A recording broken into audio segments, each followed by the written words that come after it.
Ya, inilah kemudian sudah akhirnya Yamyam dibesarkan dengan baik Ismail. Nah, akhirnya setelah 12 sampai 14 tahun Nabi Ibrahim dipanggil kundur dening Gusti Allah.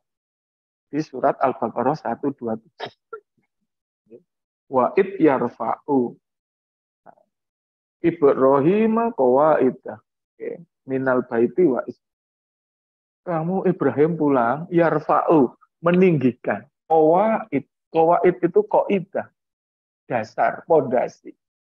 Jadi Ka'bah itu sudah ada sejak zaman Nabi Adam. Lalu kena banjir sehingga rusak toh, tinggal qawaid, pondasi. Nah, itu didawi untuk meninggikan. Maka kalimatnya menjadi yarfa'u, ditinggikan, bukan dibangun. Yarfa'u Ibrahim qawaid. Qawaid itu dari qaidah, dasar, pondasi, karena banyak jadi qawaid. Bersama Ismail. Robbana taqabbal minna innaka antas samiul alim. Kundur. Jarak Mekah Madinah itu waktu itu kira-kira 3 bulan perjalanan. Akhirnya kundur, lihat putranya sudah jadi anak yang soleh, Ismail. Jadi Siti Hajar itu luar biasa. Maka al-umi madrasatul ula. Ibu itu adalah pendidikan awal untuk anak-anak. Kalau putra nuwapi ini wis ketok ibunya mesti wah. Ini nak tak lihat di sini, ibu sini kan solihah semua. Isi putranya kayak Ismail. Itu kok wajah-wajah surga. Nggak ngendika lembut, apian, menundukkan kepala, karo garwane ora nyengol-nyengol. Ini kena garwane nganu midanget ini. Mana aku masuk diamuk. Akhirnya Ismail kecil tumbuh menjadi anak yang halim, yang soleh itu. Seperti janji Gusti Allah. Udah apa senengnya Nabi Ibrahim. Tapi ujian muncul di hari itu. Ketika itu dibangun Ka'bah, Ismail kecil ngewangi terus. Sehingga ada makom Ibrahim. Kaki pertama yang menginjakkan batu di Mekah itu sekarang masih ada. Disimpan di dekat Ka'bah, dikudungi dikasih kayak kurungan manuk itu. Namanya makom Ibrahim. Lalu Ismail kecil, kadang anak baik ngewangi bapaknya. Melu ngusungi, melu noto hajar. Hajar itu kan batu. Ketika ditata itu menjadi hijir. Bangunan dari batu itu disebut hijir. Makanya jadi hijir Ismail. Hijir Ismail ada di samping Ka'bah, bangunan setengah lingkaran. Burine wonten makom Ibrahim. Lalu setelah tawaf kan kita didawi untuk sholat di itu. Nah, itulah anak yang soleh. Bapaknya nyambut gawe ngewangi. Bapaknya reko saat Ismail saiki. Bapaknya nyuci mobil yang delok. Bareng resik, tinggal. Ya wes ta. Nah, niku ya anakku niku ya ta. Anakku ya bapaknya sono wis ya delok ya anak.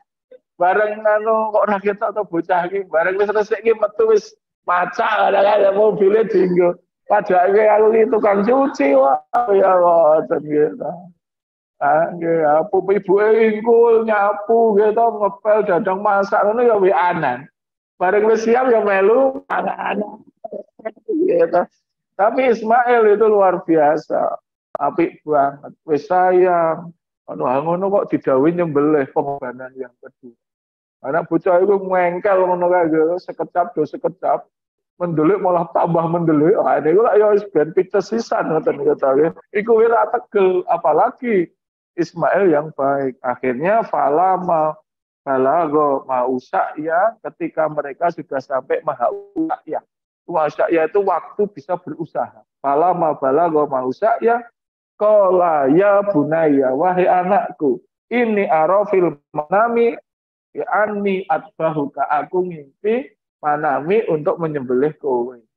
Ajeng qala fandur mataro. Fandur lihatlah apakah komentarmu.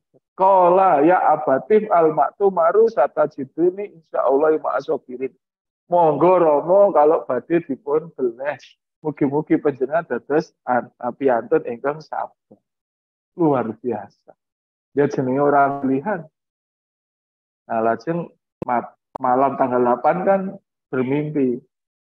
tanggal 9-nya ngomong kali garwan. Saat pergelutan hati, ya piye menungso. Wis ora petuk bocah apik. Lah kok didhawuhi nganu. Apa nyembelih matur kali diko kali garwan. Piye anakmu iki mugi aku didhawuhi nyembelih. Tanggal 8. 9 malam diputuskan. Kok datang lagi perintah. Akhirnya tanggal 10 terjadi penyembelihan. Nah Siti Hajar ya sama. Batinnya ya ibu sendiri gitu. Apa ini perintah Allah? Iya. Akhirnya dilakukan. Nah itu Siti Hajar. Ya Hajar saiki ya. Aku ngimpi. Apa? Beleh anakmu. Piye? Leni, aku nyembelih anakmu. Piye? Yo, tak terkenang Gracia. Aku saiki kok ngimpi. Atas wanita gitu. Anak Nabi itu kan derek Gusti Allah, diantun saya. Lebih dekat. Jadi diparingi perintah lewat mimpi. Aku saiki kok ngimpi. Dia seneng anak, seneng kuliner, seneng dolan. Mimpi yo ming werna loro levele. Siji duyak wong edan. Loro kebelet pipis. Ngono kok muni mimpi. Maka dari itu akhirnya ayat 103 ini pun fala ma'aslama. Kemudian mereka doa selamat, menyerahkan diri. Watallahu lil jabin. Kemudian jabin itu pelipisnya. Pelipisnya itu sudah diletakkan di tanah, siap untuk disembelih. Wa nadainahu ayya Ibrahim, wahai Ibrahim, kode sodak taruh ya 104. Kode sodak taruh ya. Nah, kamu sudah membenarkan mimpimu. Inna kadzalika nazil muslimin. Orang yang itu akan aku berikan balasan yang baik. Inna hadza lahuwal balaul mubin. Ini benar-benar ujian yang nyata. Wa adainahu bilidin adim, kemudian aku ganti dengan sembilan yang besar. Wa barokna alaihi fil akhirin, orang-orang yang berjuang jalan Allah itu nanti di akhirnya akan mendapatkan kebaikan. Diberkahi Gusti Allah. Salamun ala Ibrahim, ayat 109, selamatlah Ibrahim. Sehingga sampai hari ini ketika at-tahiyat kita hanya dua nabi rasul yang disebut. Dia menikah Nabi Muhammad dan Nabi Ibrahim. Allahumma sholli ala Muhammad wa Muhammad kama sholaita ala Ibrahim wa Ibrahim wa barik ala Muhammad wa Muhammad kama barakta ala Ibrahim wa Ibrahim innaka hamidum majid. Artinya didongakno sak donya jutaan tahun sampai kiamat. Untuk siapa? Untuk dua orang yang mulia. Kadzalika nazil muslimin. Demikianlah aku beri balasan untuk orang-orang yang baik. Maka pelajaran dari sini adalah satu, ketika kita itu mendapatkan pilihan itu berat. Ujian itu pasti ada. Kullu nafsin dha'iqatul maut wa nabluukum bisyarri wal khairi fitnatan wa ilaina turja'un. Setiap yang bernyawa pasti mengalami mati dan akan uji kalian dengan kebaikan dan keburukan. Nah, itu yang berat zaman sekarang menikah. Ujian pilihan antara dunia dan akhirat itu yang berat. Seperti ini sampai ekstrim banget toh. Putranya saja dikorbankan hanya untuk taat pada Allah Subhanahu wa Ta'ala. Apakah kita itu ngebot dan akhirnya sekarang menyembelih hewan ternak itu? Bisa kambing, bisa domba, bisa sapi, kerbau, ataupun unta. Sehingga kalimatnya menjadi lantana lul biru hatta tunfiku mimma tu'adun. Belum sampai kepada kebaktian sempurna. Ibadah sebelum kamu menafkahkan harta yang kau cinta. Nah, ketika Nabi Ibrahim itu putranya saja dikorban. Nabi Muhammad hebat sekali. Hidupnya yang dikorbankan. Beliau punya matahari di tangan kanan, bulan di tangan kiri, kelakon. Beliau tidak memilih itu. Memilih berjuang untuk umat. Itu Nabi kita. Bahkan beliau itu orang yang selama hidupnya selalu habis rezekinya untuk disebar-sebarkan. Kalau korban itu buahnya Rasulullah itu bisa onta 10, 20, 30, tapi hidupnya sederhana. Beliau itu kalau tidur hanya mempunyai satu lembar onta yang dilipat menjadi 4 di musim panas untuk bantal, dilipat menjadi dua, separuh untuk Allah, separuh untuk selimut musim dingin. Karena apa? Semuanya dikorban. Sampai sakaratul maut, beliau itu yang dipikirkan umat. Sakaratul maut aja sudah ditawari, ya ayyuhal nafsul mutmainnah, irji ila rabbi radiyatan madiyah, fatkuli bi ibadi fatkuli janati. Wahai jiwa yang tenang, aku bali ya. Bali kemana? Di surga Gusti Allah setelah langit dan bumi. Beliau tidak kersa. Umatan. Ya umatku piye. Jadi sampai titik nyawa terakhir saja, Rasulullah itu masih berkorban. Terima sakit, minta kepada Allah supaya umatnya dimasukkan menjadi penghuni surga. Maka dari itu dua orang mulia itu diabadikan oleh Allah selama-lamanya. Yang ketiga, setiap pengorbanan, setiap hal yang baik pengorbanan untuk Allah itu pasti akan diganti dengan sesuatu yang lebih besar. Seperti Rasulullah. Yang keempat, ketika kita berkorban kita tidak tahu. Dan manusia cenderung kalau berkorban itu menjadi berat. Tapi Allah sudah mengatakan, pasti aku bantu. Ila tansuruhu faqad nasarahu lahu. Ketika tidak ada yang menolongmu, maka aku yang akan menolong. Surat At-Taubah. Itu yang hebat. Itu pasti diganti. Maka kesimpulannya monggo kita banyak-banyak kalau ada pilihan berkorban ya berkorban. Pasti pengorbanan kita itu tidak akan pernah membuat kita sengsara. Misalnya sengsara di dunia itu hanya sebuah ujian karena pasti diganti dengan kebaikan. Jadi kalau kita hidup malah tidak pernah ada tantangan, tidak pernah ada pengorbanan itu malah kita tanda tanya besar. Jadi kalau kita harus mengorbankan sesuatu, mengorbankan kenikmatan, mengorbankan harta itu sebenarnya bagian dari Allah untuk mengangkat derajat kita. Jadi kalau kita nggak pernah berkorban itu ada dua, siji ra peduli, jadi tidak harus berkorban, atau memang kadang-kadang kita awal untuk berkorban. Ya, jenis manusia kan begitu. Jadi ada kesempatan untuk sedekah, kesempatan untuk membantu, kesempatan untuk berkorban, ya itu sebenarnya momentum kita. Kalau Nabi Ibrahim momentum dikon nyembelih putranya, dikon tinggalkan putranya. Kita kan nggak selevel itu, pasti lebih jauh lebih rendah. Kita bukan Nabi. Nah, paling tidak kita korban harta, korban sedekah, atau minimal korban perasaan. Nah, maksudnya korban perasaan itu merasa kita tidak selalu benar, merasa kita tidak selalu yang terbaik, tidak selalu merasa kita yang hebat. Nah, itulah pengorbanan kita. Kira-kira demikian kisah As-Saffat. Nah, sedikit saya tambahi untuk korban beberapa hal yang perlu saya garis bawahi. Yang pertama, yang masih ada di lapangan adalah kalau korban harus diatasnamakan banyak orang gitu loh, diganti-ganti, itu tidak ada sunnahnya. Nah, ini bapak, sesuk ibu, sesuk putra pertama si Eko, sesuk putra kedua si Dwi, sesuk tahun ngalep si Tri. Itu tidak pernah ada sunnahnya. Kenapa? Karena repotnya itu nanti kalau misalnya pas Dwi kita meninggal, jadi seolah-olah si Tri kan belum berkorban. Dan Rasul tidak pernah, itu istrinya putranya banyak. Tidak pernah dalam hidupnya Rasulullah itu ngecungke ke istri-istrinya. Rasul hanya pertama kali dua yang dicungke. Siji untuk beliau dan keluarganya, yang kedua korban untuk umat manusia. Itu tok. Sekarang terus pun di kadang kebajut buatan nopo-nopo. Tapi yang penting misalnya di Eko, itu maksudnya Eko untuk seluruh keluarga. Niatnya harus untuk seluruh keluarga. Jangan Eko sesuk duit tidak ada. Seolah-olah kan hari ini saya untuk ganjaran Eko atau Garwani. Enggak ada. Jadi satu itu untuk keluarga. Harusnya sokeh. Enggak, Pak siapa? Ini keluarga itu. Misalnya Pak Teguh. Sudah. Itu otomatis satu itu. Kalau bapak sudah meninggal ya ibu. Ini kok Bu Hartini.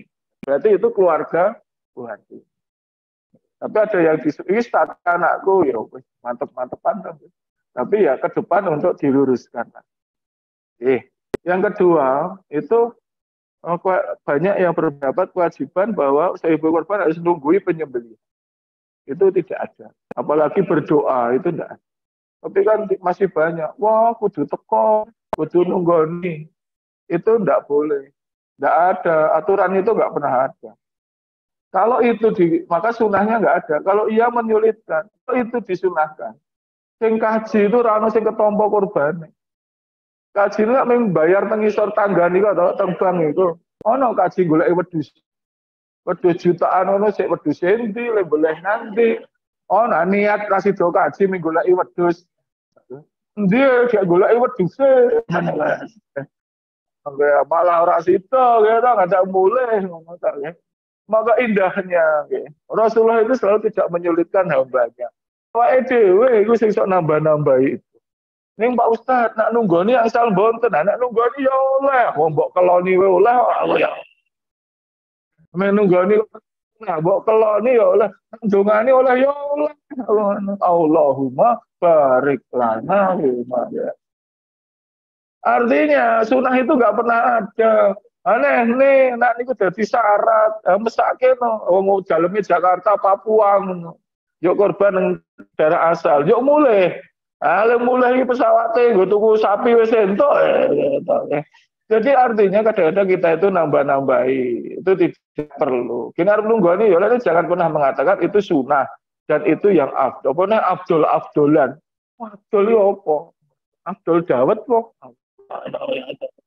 Jadi hal seperti itu tidak ada. Kemudian yang ketiga mesti masalah akikah. Itu ya rame sekarang. Pokoknya akikah iki aja kurban. Jadi akikah sik njuk kurban. Iki ya suwaneh kandhane sapa iki. YouTube kuwi lho sing kula ngono. Kan ngoten. Akikah karo kurban iki ora ono hubungane. 80% orang-orang sekarang itu ora diakikahi karo bapak ibu.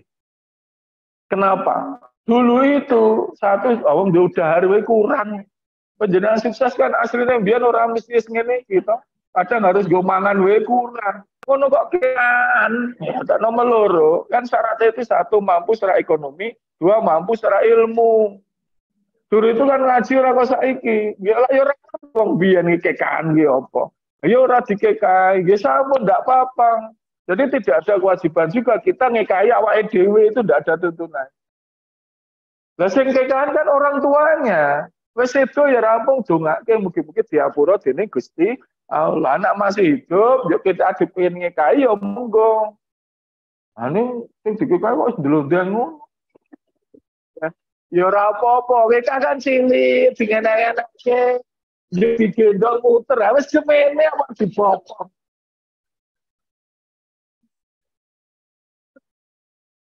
Oh, kene yo wedhus, wedhuse wis guyu kok.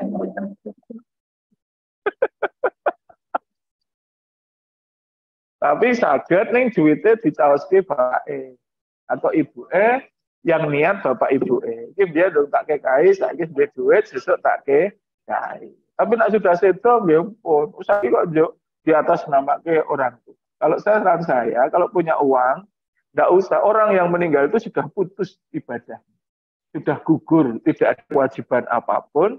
Mending duit ini ku dikeke disodakohke. Dari PA di atas nama ke bapak. Ini mungkin ini nganu kita kagungannya bapak, kalau diparingi bapak, niki kalau sodakohke, niki duitnya bapak. Ganjaran ke orang tua itu nggak akan pernah berhenti.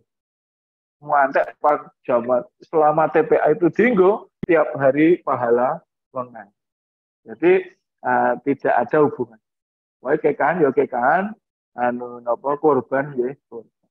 Ya ada lagi kemarin, rumit tenan. Kalau ini nak muter juga ada yang korban ini dititipke kak nganu, akikah dititipke korban. Jadi wedhuse digawa nang masjid.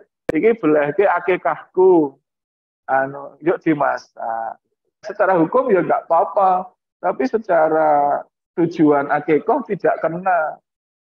Karena akikah itu adalah satu menebus, yang kedua ngundang tonggo teparo untuk apa? Menyebarkan, mensosialisasikan garis keturunan secara sopan. Makanya aturan akikah itu dilumpukke tonggo teparo.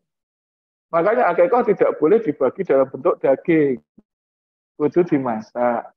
Bahkan dimasak manis, ada kuahnya supaya tonggone bisa menikmati. Nek nek ngriku kan rasa dadak gendong putane mubeng-mubeng. cukup niki putrane niki nggih hari ini KKI di samping menebus nggih. Kenapa? Karena di dalam Islam garis keturunan itu penting. Misalnya mau menikah, gitu. Bapak ibu misalnya wis sedo, iki bener ra, nak garismu, yuk tanggane ditekani, nggih, waris. Waris kan sering terjadi konflik toh. Iki benar ora si Aki putrane si Pak B. Nggih, kula nekseni, riyen pas kekaan kula ya teko, malah kula tanduk. Jadi aturan Rasulullah apik banget. Jadi tidak perlu pengumuman nang koran. Iki anakku lho ya, tenin lho ya, iki anakku tenin lho ya. Maksud cukup diundang, syukuran, ditebus karo napa? Niki garis keturunan. Iki nek ana rebutan warisan, jenengan ditekoni, iki anake tenan ora nggih. Riyen gak cilik kula melu kekan. Keren banget toh. Kan ndak ada. Anu kekan kok dititipke korban coba sunahe gimana? Itu kan pikirannya awake dhewe, ben ringkes pisan le beleh. Nah, agama kan tidak sisan-sisanan. Nah, saya lebih menyarankan bangun di TP Gomangan, nak kewae kekan. Cucune apa sapa kan. Nggih. Ngaten itu. Jadi kalau kita itu dari keluarga sing ada, bukan sedekah terbaik itu yang di kerabat. Nah, ngoten niku to, kan hukume. Masa ada mangan daging kok kerabat orang ono daging, makanya diambilkan sepertiga. Kalau tidak diambil sepertiga itu mesti repot panitia.